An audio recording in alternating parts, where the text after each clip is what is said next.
જે પણ audio clip viral થઈ રહી છે તો ક્યાંક ને ક્યાંક પીટી મામા સાહેબ એવું કહી રહ્યા છે કે ભાઈ કંઈક સંકલન સમિતિ દ્વારા જ થઈ રહી છે, તો આ લોકો અંદરો અંદર ગદ્દારી કરે છે, તો શું સમજવાનું શું છે એમ કે શું કરી રહ્યા છે આ લોકો. હવે એ તો ભાઈ પીટી મામાને જ ખબર હશે, કેમ કે હું તો સંકલન સમિતિથી બહુ દૂર રહી છું, કેમ કે મને એ લોકોનું માર્ગદર્શન સેજે પણ ગમ્યું નહોતું, એટલે હું મારી રીતે મેં મારું સ્ટેન્ડ એક લઈ લીધું હતું. તો પીટી મામાને તો ખ્યાલ જ હોવો જોઈએ કે એક વ્યક્તિ કોણ છે અને પેલા 4-5 જણાના નામ લયા છે. તો હું તો એક કહીશ કે ભાઈ બેનો દીકરીઓને દૂર રાખો, બેનો દીકરીઓને આમાં વચમાં ન લ્યો ક્યાંય ને ક્યાંય. જે પણ છે એ આપણી અસ્મિતાની લડાઈ જો આપણે બીજે આપતા હોય તો આપણી બેનો દીકરીઓને દૂર રાખવા જોઈએ આમાંથી. 5 લોકોના નામમાં મારે બેનો દીકરીઓનું નામ નહોતું લેવું, પણ ક્યાંક ને ક્યાંક બહેનો દ્વારા પણ મારો વિરોધ ખબર નહીં શું કામ કરવામાં આવી રહ્યો હતો. અને ક્યાંક ને ક્યાંક તો કંઈક કાળું છે જ, દાળમાં કાળું છે જ, બરાબર છે. એ આજ નહીં તો કાલ સામું આવશે કે ચૂંટણીને અને જે સ્વાભિમાનની લડાઈને કોઈ લેવા દેવા નહોતા, તો એમાં શું કામ કોંગ્રેસ પક્ષ લઈ આવ્યા. અને બીજું પણ ઘણું હશે, પણ અંદરો અંદર સંકેલી લે.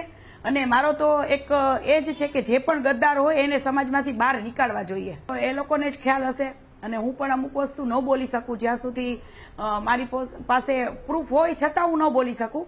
ક્યાંક ને ક્યાંક અમારો સમાજ છે અને સમાજની એકતા, આપણો સમાજ એક અત્યારે એક કેટલો થયો છે, તો સમાજ એક થયો એ જ બહુ મોટી વાત છે. પરિણામ શું આવ્યું શું નથી આવ્યું એ પણ સમાજે જોયું છે. જી, પહેલી વસ્તુ તો સમાજમાં આજે બધા એજ્યુકેશન વાળા અથવા તો હોય જ છે, તો આજે સમાજે જે ગેરમાર્ગે દોરાઈ ગયો એ સમાજની પણ ભૂલ છે.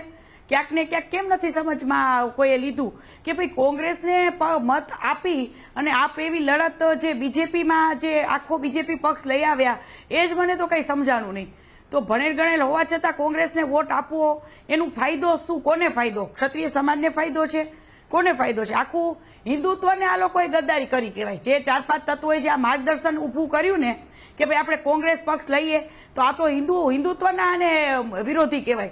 કે ક્યાંક ને ક્યાંક હિન્દુત્વ આખું ઓલું થઈ ગયું કે મોદીજીના જે કામ છે એ ન ભૂલવા જોઈએ, અને બીજેપી પાર્ટીના વિરોધી શું કામ, તો એ પણ એ લોકોને સાબિત કરવું જોઈએ. હું ચોક્કસ મારી રીતે ટ્રાય કરીશ, હું ફોન પણ કરીશ કે ભાઈ શું છે આ લોકોનું બધું, અને જાણવાની કોશિશ કરીશ. અને ક્યાંક ને ક્યાંક અંદર ને અંદર જે પતી જતું હશે, ક્યાંક ને ક્યાંક અમારો સમાજ છે તો એવી ટ્રાય કરશું. પણ જે પણ ખોટા વ્યક્તિઓ હશે એ લોકોને તો બહાર જ કરવા જોઈએ ક્યાંક ને ક્યાંક. પણ મને જોવા જઈએ ને તો એ લોકો અંદરો અંદર હવે મને કાંઈ ખબર નથી પડતી કે મારે પણ શું કરવું જોઈએ, કેમ કે આવા વ્યક્તિઓથી તો હું ખૂબ દૂર રહેવા માંગુ છું. બીજા સમાજ પણ હસી રહ્યા છે જે આ બધું જોઈ રહ્યા છે, તો હવે આમાં તો શું કરવું જોઈએ શું ન કરવું જોઈએ એ સમાજને જ વિચારવાનું છે. સમાજ જ આનો નિર્ણય લઈ શકશે કે શું કરવું જોઈએ શું ન કરવું જોઈએ. અને સંકલન સમિતિ કોઈ પણ આંદોલનમાં ચાલી શકે એમ જ નથી. જે 5 તત્વો જે આ ખોટું ગેરમાર્ગ દોરાવ્યો સમાજને અને આ માર્ગદર્શન આ લોકોનું ખોટું પડ્યું, તો આ લોકોએ હવે સમાજ ઉપર મૂકી દેવું જોઈએ. અને હું પણ સમાજ ઉપર જ મૂકું છું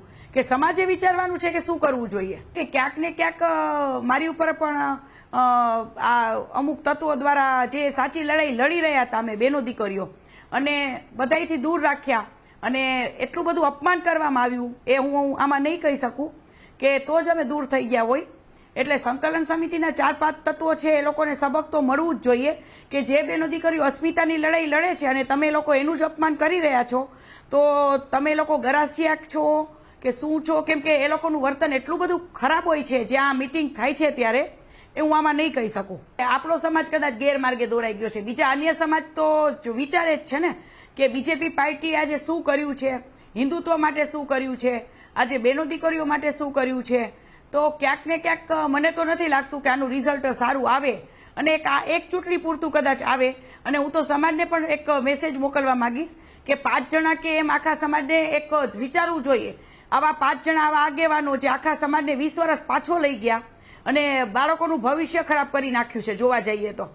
એટલે સમાજે વિચારી અને સ્ટેન્ડ લેવું જોઈએ, સમાજને વિચારવાનું છે. જે પણ આંદોલન હતું એનું પરિણામ નથી, એમાં સંકલન સમિતિ જ છે જે કોઈ ડિસિઝન જ ન લઈ શક્યા, સારું માર્ગદર્શન પણ ન આપી શક્યા, અને બસ મીટિંગ, નોટ, પેન અને મીડિયા એ લોકો એ જ કર્યું, બીજું કંઈ કર્યું જ નથી. આટલા એજ્યુકેટેડ વ્યક્તિઓ હોવા છતાં જો તમે સમાજને ગેરમાર્ગે દોરી રહી ગયા, એટલો ખ્યાલ ના આવ્યો કે આપણા સમાજ માટે નહીં પણ આપણા હિન્દુત્વ માટે શું સારું છે એ પણ એ લોકોએ ન વિચાર્યું. અને આખા સમાજને ગેરમાર્ગે દોરી દીધો છે. તો આ લોકોને આપણે શું કહેવું જોઈએ? એમ મને પણ એ વિચાર આવે છે.